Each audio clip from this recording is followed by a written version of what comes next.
రోజువారీ జీవితంలో వాట్సాప్ అనేది చాలా ముఖ్యమైనదిగా మారిపోయింది. అయితే వ్యక్తుల ప్రైవసీ, సెక్యూరిటీ విషయంలో వాట్సాప్ కొన్ని నిర్దిష్టమైన జాగ్రత్తలు పాటిస్తుంది.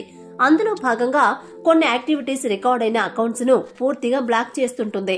ఈ లిస్టులో మీ నంబర్ చేరకుండా ఉండాలంటే ఈ జాగ్రత్తలు పాటించాలి. వాట్సాప్ ను మిస్యూజ్ చేసినట్టు గుర్తిస్తే ఆ నంబర్ పై వాట్సాప్ వాడకుండా వెంటనే చర్యలు తీసుకుంటారు.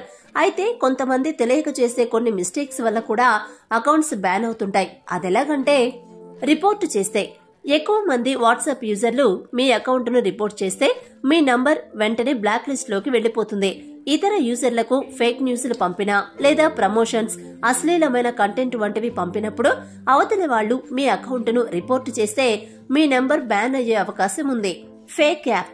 వాట్సాప్ పేరుతో ఉండే నకిలీ యాప్స్ కు లాగిన్ అవ్వడం, థర్డ్ పార్టీ డెవలపర్స్ క్రియేట్ చేసిన వాట్సాప్ ఫేక్ యాప్స్ వాడడం ద్వారా కూడా మీ అకౌంట్ బ్లాక్ అవుతుంది. చాలా మంది రెండో అకౌంట్ కోసమని వాట్సాప్ గో, వాట్సాప్ ప్లస్ వంటి నకిలీ యాప్స్ వాడుతుంటారు. అయితే ఇప్పుడు వాట్సాప్ లో మల్టిపుల్ అకౌంట్స్ ఫీచర్ వచ్చింది.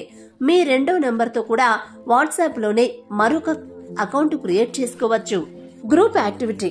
వాట్సాప్ గ్రూపుల్లో ఫేక్ న్యూస్లు షేర్ చేయడం, పర్మిషన్ తీసుకోకుండా ఎక్కువ మందిని గ్రూప్స్ లో చేర్చడం వంటి పనులు చేసినప్పుడు గ్రూప్ మెంబర్స్ రిపోర్ట్ చేయడం ద్వారా సదరు యూజర్ అకౌంట్ బ్లాక్ అయ్యే అవకాశం ఉంది. Automated activity. వాట్సాప్ లో బల్క్ మెసేజ్లు పంపడం, ఏఐ టూల్స్ ద్వారా ఆటోమేటిక్ రిప్లైలు వెళ్లేలా వాట్సాప్ ను ఇతర యాప్స్ తో లింక్ చేస్తే సదరు అకౌంట్ ను వాట్సాప్ బ్లాక్ చేస్తుంది. వాట్సాప్ ను బిజినెస్ కోసం వాడాలి అనుకునే వాళ్లు వాట్సాప్ బిజినెస్ అకౌంట్ ద్వారా తగిన వివరాలు ఎంటర్ చేసి బిజినెస్ అకౌంట్ కు యాక్సెస్ పొందాలి.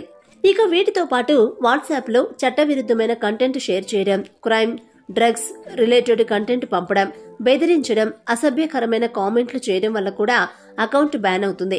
అలాగే స్కామ్స్ చేసేవాళ్లు, నకిలీ లింక్స్ పంపేవాళ్లను కూడా వాట్సాప్ గుర్తించి నంబర్ ను బ్లాక్ చేస్తుంది.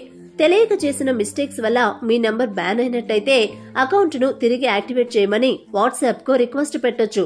రివ్యూ చేసిన తర్వాత వాట్సాప్ మీ అకౌంట్ ను మళ్లీ రికవరీ చేస్తుంది.